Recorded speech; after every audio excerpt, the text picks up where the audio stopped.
Good morning, everybody. We are going to start with the paper number 12, that is your literary criticism. Okay, we are going to start with the paper entitled Literary Criticism, that is paper number 12. This is semester 6, and so the paper number will be 12. Okay, now in this you will study about the model number. We will start with model number 6. We will start with model number 6.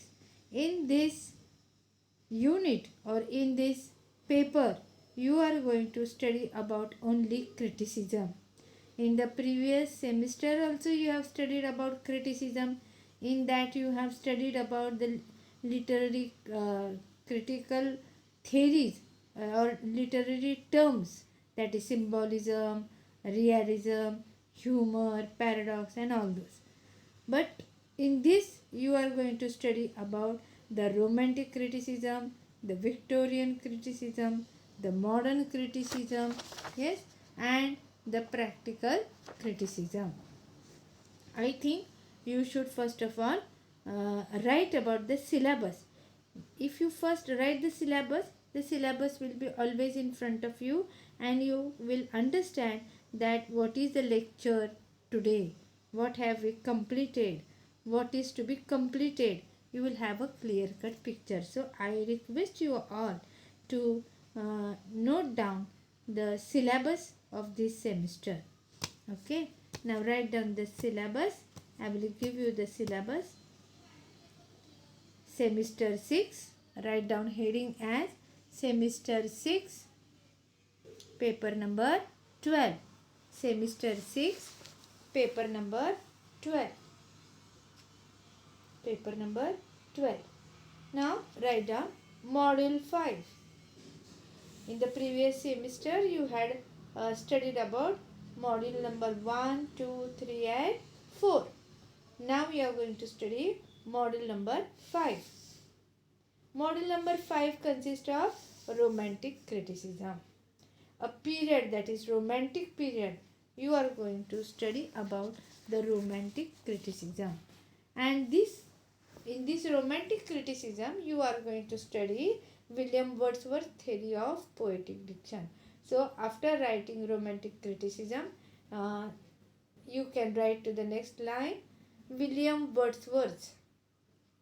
William Wordsworth. William. William Wordsworth. Word, you can write the spelling of word, W-R-D, word, and S-W-O-R-T-H. W-R-D-S-W-O-R-T-H apostrophe S. William Wordsworth theory of poetic diction. William Wordsworth theory of poetic diction. Theory of poetic diction. Now this theory of poetic diction is written. For the next line you can write in a bracket from William Wordsworth. From William Wordsworth preface to lyrical ballads. William Wordsworth preface, capital मध्ये हे title लिहा. Preface PREFACE preface to lyrical ballads. Preface to lyrical ballads. Okay, now write down module number 6. Module number 6. What is it? Module number 6, Victorian criticism. What is it? Victorian criticism. For the next line write down Matthew Arnold's touchstone method. Matthew Arnold's touchstone method. Matthew Arnold's touchstone, एकत्रच लिहायचं आहे, touchstone method. Matthew Arnold's touchstone method. This is taken from, कंसामध्ये खाली लिहा, from Matthew Arnold's from Matthew Matthew Matthew Arnold. Arnoldचं स्पेलिंग काय? ARNOLD apostrophe S. Matthew Arnold's. त्यांनी जी मांडलेली थेरी आहे ती कोणती आहे? Touchstone method. Touchstone method. It is taken from कंसामधल्या Matthew Arnold's the study of poetry. Matthew Arnold's the study of poetry. Matthew Arnold's the study of poetry. Okay, now module number 7. Module number 7. Modern criticism. Module number 7 काय आहे? Modern criticism.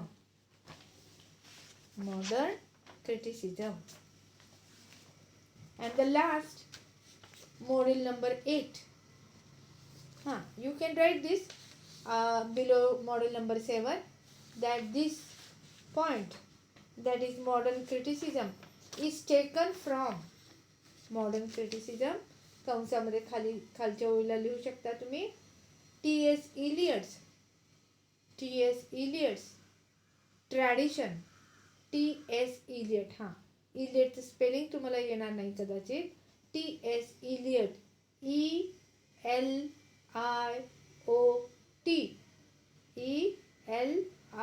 ELIOT apostrophe S. Eliot's tradition and individual talent. T.S. Eliotने लिहिलेला एसे जो आहे तो कोणता? Tradition and individual talent. Tradition and individual INDIVIDUAL individual talent. आणि शेवटचं module जे आहे ते मॉड्यूल नंबर 8. या मॉड्यूल नंबर 8 मध्ये काय आहे? Practical criticism. काय आहे? Practical criticism. कशावरची प्रॅक्टिकल क्रिटिसिझम आहे? पोएट्री. कोणतं जाणर आहे? पोएट्री. ओके.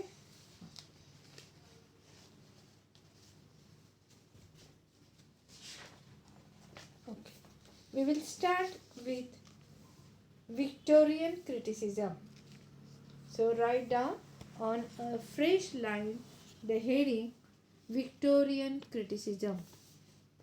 Victorian criticism. आणि त्याच्या खाली लिहा Matthew Arnold's touchstone method. Matthew Arnold's touchstone method. Okay. Now put your pens down and just listen to what I speak out. Okay, just listen. Then I will give you for the next period. I will give you in writing. First of all, you just listen. I will describe you or I will comment on the Victorian criticism. See, are you ready? Yes. Victorian literature refers to English literature during the reign of Queen Victoria. The first sentence itself makes us clear that Victorian criticism or Victorian period is the reign of Queen Victoria. ज्यावेळेस Victorian राणी राज्य करत होती, रीन म्हणजे काय? राज्य करत होती त्यावेळेचा कालखंड. What is it? 1837 to 1901. 1837 ते 1901. This is the duration of the reign of Queen Victoria. या कालखंडामध्ये ज्या काही घडामोडी घडल्या त्या म्हणजे विक्टोरियन एजच्या कॅरेक्टरिस्टिक्स आहेत. English writing from this era reflect the major information in most aspects of English life. त्या काळातलं इंग्लिशचं जीवन कसं होतं, त्या कशा पद्धतीची what type of life these people led, what are the scientific changes, what were the economic changes, what were the technological changes in the class structures and the role of religion in society. समाजामधले हे खूप महत्त्वाचे घटक आहेत. Class structure, आणि तो प्रत्येक इरामध्ये चालूच असतो, प्रत्येक इरामध्ये वेगवेगळा असतो. सो इथं या विक्टोरियन क्रिटिसिझममध्ये काय घेतलेलं आहे, तर क्वीन विक्टोरिया जी होती तिच्या काळामध्ये क्लास स्ट्रक्चर कसा होता आणि role of religion in society. Religion कशा पद्धतीने ट्रीटमेंट दिली जात होती सोसायटीला रिलिजनच्या नावाखाली, ते सगळं वर्णन या विक्टोरियन क्रिटिसिझममध्ये तुम्हाला पाहायला मिळेल. While the Romantic period was a time of abstract expressions and inward focus, essayist, poet and novelist during the Victorian era began to reflect and comment on realities of the day. बघा, romantic period हा वेगळा होता, पण हा Victorian period अगदी वेगळा होता त्याच्यापेक्षा. या विक्टोरियन पिरियडमध्ये काय नमूद केलेलं होतं, तर reflect and comment on realities of the day. म्हणजे दिवसा जे काही त्या काळामध्ये घडत होतं त्याचं सत्य दर्शन आपल्याला या विक्टोरियन पिरियडमध्ये दिसतं. मग त्याच्यामध्ये काय दिसतं आपल्याला, reflect and comment on the realities of the day. रोज काय घडतं आहे नित्याने, काय प्रकार आहे, ते सगळं सत्य सांगण्याचा प्रयत्न विक्टोरियन पिरियड करतं. आणखीन काय सांगतं, the dangers of factory work. त्या काळामध्ये की फॅक्टरी वर्कर जे आहेत त्यांच्या जीवाला कशा पद्धतीने धोका होता हे सुद्धा या विक्टोरियन पिरियडमध्ये सांगितलेलं आहे. The plight of the lower class. Plight म्हणजे काय, त्यांची अवस्था, वाईट अवस्था, त्यांची वाईट अवस्था झालेली होती. कोणाची, लोअर क्लासची, म्हणजे जे गरीब होते त्यांची विवंचना याच्यामध्ये मांडलेली आहे. And the treatment of woman and children. आणखीन कशाच्याबद्दलचं वर्णन आहे, you will find the description of the woman and children. Prominent examples include. आता त्या काळातले रायटर्स कोण होते, प्रॉमिनंट पर्सनॅलिटीज, तर those were Elizabeth Barrett Browning, novelist like Charles Dickens and Thomas Hardy. ही नावं आपण पाठ केली पाहिजेत की या काळामध्ये कोणते रायटर्स होते, तर जसं ब्राउनिंग होता, त्याच्यानंतर त्याच्यामध्ये डिकन्स आहे, चार्ल्स डिकन्स आहे, Thomas Hardy. These are the prominent personalities.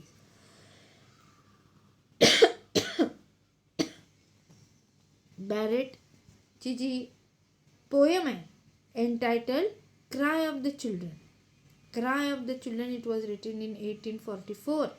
1844 या काळामध्ये जी पोयम बॅरेटने लिहिलेली आहे ती म्हणजे क्राय ऑफ द चिल्ड्रन. तुम्हाला टायटलवरूनच लक्षात येईल की ही पोयम कोणत्या पद्धतीची आहे. Cry of the children.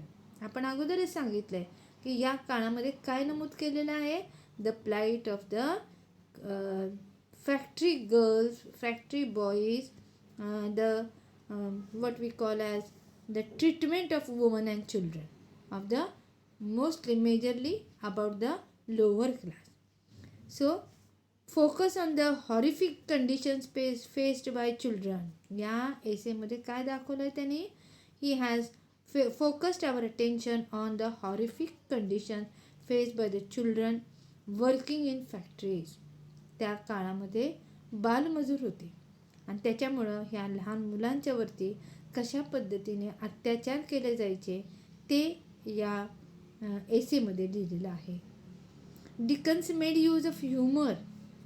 Charles Dickens नावाचा जो रायटर आहे त्यांनी काय केलं आहे, he made use of humour and a tone addressing social. त्यांनीसुद्धा काय, समाजामधली रियालिटी, समाजामधलं सोशल प्रॉब्लेम्स, काय प्रॉब्लेम्स आहेत समाजाला, ते प्रॉब्लेम्स रिगार्डिंग वेल्थ डिस्पॅरिटी, म्हणजे कशा पद्धतीने फरक केला जातो लोकांमध्ये. काही पैसेवाले आहेत, काही अतिशय गरीब आहेत आणि त्यांची प्लाइट म्हणजे काय, त्यांची अवस्था.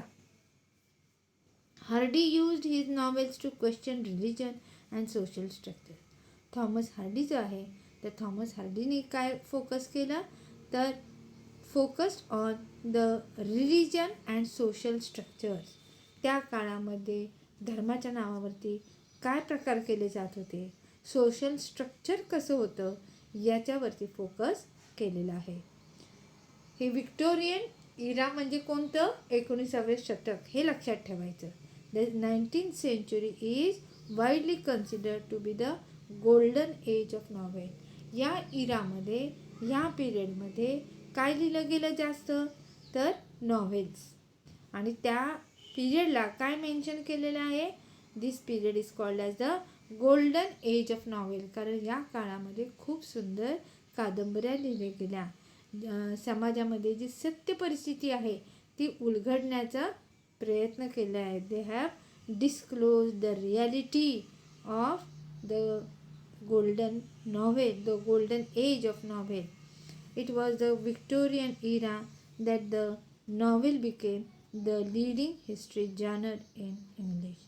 genre म्हणजे प्रकार. ह्याच्यामध्ये तुम्हाला विक्टोरियन इरामध्ये काय दिसेल, नॉवेलवरती भरपूर लिखाण झालेलं आहे. आता या पिरियडमधल्या जे कॅरेक्टरिस्टिक्स आहेत, वैशिष्ट्य आहेत, ती कोणती आहेत, we should know it. You must know all the characteristics. I have given you the characteristics, so you can memorize these characteristics. It will help you to write a long note on this Victorian criticism. आता characteristic number 1 काय आहे, the age during which Queen Victoria ruled Britain. ह्याचं महत्त्वाचं एक point काय आहे की हे एज कसा ओळखला जातो, की ज्या काळामध्ये क्वीन विक्टोरिया ही राज्य करत होती ब्रिटनमध्ये. ओके, हा पहिला मुद्दा. दुसरा काय, extended the span of 19th century. हे काय आहे, ह्याचा स्पॅन, ह्याचा कालावधी जो आहे तो पुढं गेलेला आहे, मोठा स्पॅन आहे. And age of colonial expansion. या काळामध्येच colonial expansion. Now you will say what is this colonial expansion. Colonial म्हणजे त्या काळामध्ये विक्टोरियन पिरियडमध्ये ब्रिटिश कॉलनीज होत्या आणि त्या कॉलनीज कशा वाढवल्या, एक्सपान्शन म्हणजे त्याचं विस्तारीकरण कसं झालेलं आहे या ब्रिटिश कॉलनीचं, त्या संदर्भात याच्यामध्ये लिहिलेलं आहे. Next characteristic, scientific and industrial progress. हा जो विक्टोरियन कालखंड आहे, या विक्टोरियन कालखंडामध्ये तुम्ही पाहाल की सायंटिफिक अँड इंडस्ट्रियल प्रोग्रेस. याच्यामध्ये काय आहे, scientific and you see that industrial progress. याच्यामध्ये तुम्हाला माहिती मिळेल about the scientific and the industrial progress. म्हणजे विज्ञानाच्या क्षेत्रामध्ये तुमच्या इंडस्ट्रियल जे आहे त्या क्षेत्रामध्ये जे काही प्रोग्रेस झालेला आहे इंडस्ट्रीजमध्ये, ते तुम्हाला याच्यामध्ये वाचायला मिळेल. The extreme gap between haves and haves not. म्हणजे समाजामध्ये दोन दरी झालेले, गॅप आहे मोठा. एक काय आहे की ज्याच्याकडं सगळं काही आहे, आणि एक दरी कशी आहे की जिथं कुणालाच काहीच मिळालं नाही आयुष्यात, अशी दरी. म्हणजे दोन क्लासेस आपल्याला प्रामुख्याने इथं पाहायला मिळतात. Next characteristic, industrial progress leading to pollution. आता इंडस्ट्रीजमध्ये प्रोग्रेशन झालं, वाढ झाली, उद्योगधंदे जे आहेत ते वाढले, तर त्या वाढण्यामुळं काय झालं, त्याचा परिणाम काय झाला, पोल्युशन वाढलं. इंडस्ट्रीज वाढल्या, त्याचं पोल्युशन वाढलं. त्याच्यातून येणारा जो धूर आहे तो धूर हवेमध्ये पसरू लागला आणि वातावरणामध्ये पोल्युशन झालं. Next characteristic, poor condition of people in the work house. जे लोक काम करत होती इंडस्ट्रीजमध्ये, ती अतिशय त्यांना अल्प असं सॅलरी मिळायची आणि त्याच्यामुळं त्यांची जी गरिबी आहे ती गरिबी कायमच राहिली. Poor condition of people in the work houses and extreme working conditions in factories. आणि फॅक्टरीजमध्ये काय करू लागले, यांची गळचेपी झाली, ह्यांना खूप त्रास द्यायला लागले, ह्यांना काय खूप काम करून यांच्याकडनं घ्यायला लागले. आणि मग त्यांची जी प्लाईट आहे, त्यांची जी कंडिशन आहे, अतिशय वाईट अवस्था या फॅक्टरीमध्ये काम करणाऱ्या कामगारांची होती. Next point, migration of urban areas. काय झालं, लोक जे आहेत ते काय करू लागले, की ग्रामीण भागातून शहरी भागाकडे त्यांचं काय मायग्रेशन होऊ लागलं, स्थलांतरित होऊ लागले. का?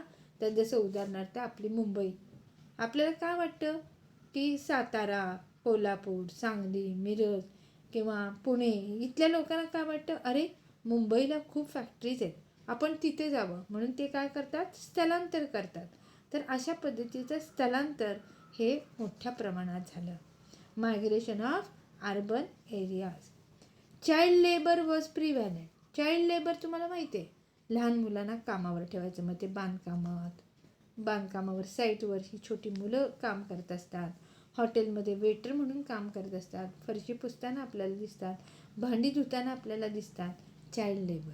पण आता हा गुन्हा समजला जातो आणि बालकामगार, मराठीत काय म्हणतो आपण, बालकामगार जे आहे ते त्या काळामध्ये 19व्या शतकामध्ये आपल्याला मोठ्या प्रमाणात दिसतं. प्रिव्हॅलंट म्हणजे अस्तित्वात होतं त्यावेळेस.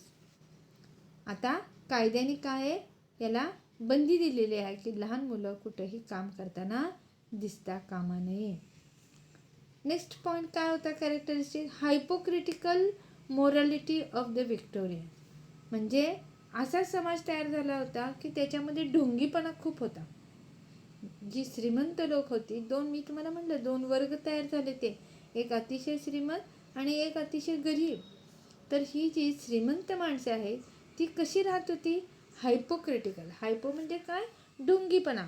हायपोक्रिटिकल मोरॅलिटी ऑफ द व्हिक्टोरियन्स ही ह्याच्यामध्ये नमूद केली. ह्याच्यावरती भरपूर कादंबऱ्या आहेत की ज्या कादंबऱ्यातून आपल्याला ह्या मोठ्या माणसांची कशा पद्धतीची जीवन पद्धती आहे, किती ढोंगीपणा आहे त्यांच्या जगण्यात, हे आपल्याला दिसतं. Next point, Darwin's theory of evolution. याच कालखंडामध्ये तुम्ही परिचय आहात डार्विनशी. या डार्विनने काय केली, त्याची उत्क्रांतीची थेअरी आपण ज्याला म्हणतो इव्होल्युशन, थेअरी ऑफ इव्होल्युशन, ती या कालखंडामध्ये आली.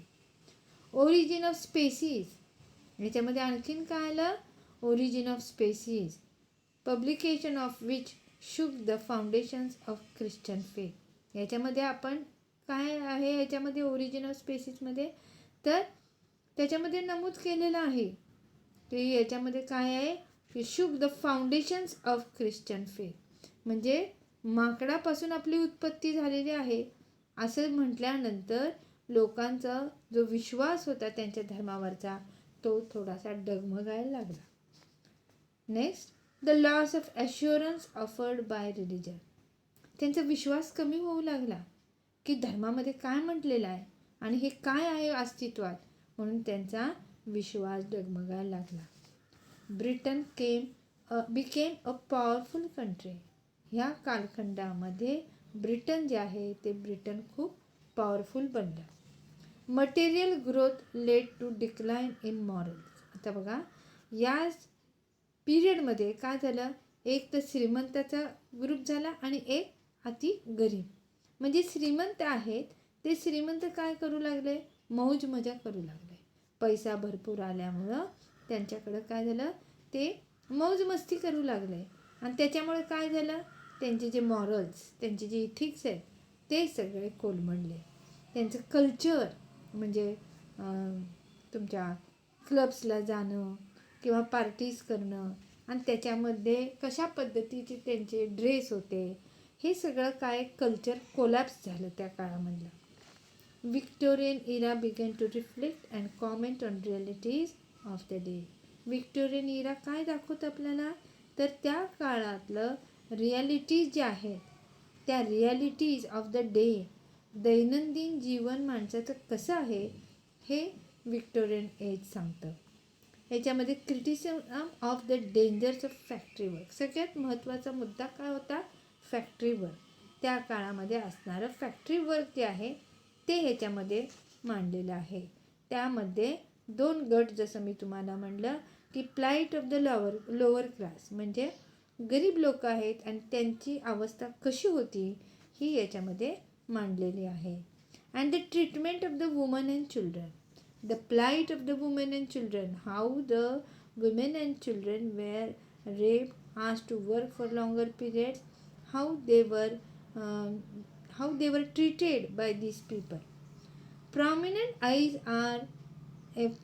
examples of this period are Elizabeth Barrett Browning. Elizabeth Barrett browning हे नाव आहे. Elizabeth Barrett browning and the novelist like Charles Dickens. याच्यामध्ये जे रायटर्स आपण इथे अगोदर सुद्धा डिस्कस केलं आहे, एलिझाबेथ बॅरेट ब्राउनिंग, त्याच्यानंतर चार्ल्स डिकन्स, त्याच्यानंतर थॉमस हार्डी.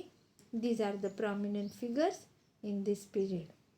बॅरेट्स पोयम, बॅरेटने लिहिलेली जी पोयम आहे cry of the children, what does it focus on? The horrific conditions faced by children. जे मुलं आहे त्या मुलांची अवस्था किती वाईट आहे ही या पोयममध्ये, क्राय ऑफ द चिल्ड्रन. सुंदर टायटल दिलेलं आहे, क्राय ऑफ द चिल्ड्रन. या बिचाऱ्या मुलांचं जे रडण्याचा आवाज आहे, क्राय, कशा पद्धतीने त्यांना वेदना होत आहेत, कशा पद्धतीने त्यांना काम त्यांच्याकडनं करून घेतलं जात आहे. वर्किंग ही जी मुलं जी फॅक्टरीजमध्ये काम करत आहेत त्यांच्याकडनं. The popularity of poems served to shed light on important social and political issues of the day. आता फोकस कशावरती होता? तर important social and political issue, जे त्या काळामध्ये इम्पॉर्टंट असे सोशल आणि पॉलिटिकल इश्यूज होते ते याच्यामध्ये आपल्याला पाहायला मिळतात. फेमिनिझमवरती काही लोकांनी लिहिलं. फेमिनिझम तुम्हाला माहिती आहे हा टर्म, फेमिनिझम. फेमिनिझम म्हणजे स्त्रीत्व, याच्यावरती त्यांनी काय काय लिहिलेलं आहे, कशा पद्धतीने एका महिलेची ट्रीटमेंट महिलेला दिली जात होती, कशी तिची पिळवणूक केली जात होते, ती फेमिनिझम तुम्हाला या पिरियडमध्ये दिसतं. Dickens employed humour. मग त्याच्यामध्ये डिकन्ससारखा, चार्ल्स डिकन्ससारखा एक लेखक येतो आणि तो थोडंसं ह्युमर म्हणजे हसवण्याचा प्रयत्न करतो. Hardy used his novel to question religion. Thomas हार्डीने कशाबद्दल लिहिलेलं आहे? तर he has talked about the novels to question religion. धर्मामध्ये काय चाललेलं आहे, सोशल स्ट्रक्चर्स, कशा पद्धतीचं स्ट्रक्चर आज समाजामध्ये आहे. सामाजिक म्हणजे जसं आपण म्हणतो की हा OBC आहे, हा BC आहे, किंवा हा आणखीन कुठल्या जातीचा आहे. तर हे सगळं सोशल स्ट्रक्चर जे आहे, जातीवाचक जे आहे, ते सगळं त्याच्यावरती फोकस टाकण्यात आला. देर वर नंबर ऑफ वुमन नॉवेलिस्ट. खूप फेमिनिझमवरती खूप महिलांनी लिहिलेलं आहे आणि अशा वुमन नॉवेलिस्ट जे आहेत त्यांनी हे आपल्याला लिहिलं. Although they had to use बघा किती स्त्रियांना भीतीदायक वातावरण होतं की त्या महिलांच्याबद्दल लिहायच्या, पीडित महिलांच्याबद्दल लिहायच्या, पण त्यांनी काय केलं? मस्क्युलाइन सिडोनिम म्हणजे त्यांनी खोटं नाव स्वतःचं घालून त्या ठिकाणी म्हणजे एखाद्या पुरुषाचं नाव लिहायचं आणि लिहायचं की या पुरुषांनी लिहिलेला हा लेख आहे, या पुरुषांनी लिहिलेली ही कादंबरी आहे. इतकी भीती त्या काळामध्ये होती. In the beginning most novels were published in 3 volumes. सुरुवातीला हे नॉवेल्स कसे होते? They were in 3 volumes. Just for example Dickens Pickwick Papers. डिकन्सने काय लिहिलं होतं? Pickwick Papers. Thackeray's contribution is also noteworthy. Thackeray's contribution is also noteworthy. हे जे नॉवेलिस्ट आहेत या नॉवेलिस्टची नावं तुम्हाला बाय हार्ट केलं पाहिजे आणि त्यांनी लिहिलेले काही लेख, काही कादंबऱ्या. बाबा डिकन्सने काय लिहिलं? तर पिकविक पेपर्स लिहिले. थॉमस हार्डीने कोणतं लिहिलं? त्याच्यानंतर ठाकरेने कोणतं लिहिलेलं आहे हे तुम्हाला लिहिता आलं पाहिजे. आता जे व्हिक्टोरियन पिरियडचं जे लिटरेचर आहे, व्हिक्टोरियन क्रिटिसिझम, या काळामध्ये हे तुम्हाला काय दिलेलं आहे? तर या काळातलं criticism with regard to the touchstone method of Arnold. Touchstone method of Arnold. आपण आत्तापर्यंत काय पाहिलं? We have seen all the characteristics of the Victorian period. This is very necessary for you to understand the period of Victorian period. Okay. Now in this related to this for your study, the university has prescribed touchstone method by Arnold. You must know what is this touchstone method. This Matthew Arnold has written about touchstone method. It is a comparative method of criticism. आता touchstone method म्हणजे काय, तर it is a comparative method of criticism. Criticism कसं करायचं, तर कंपॅरिझननी करायचं. According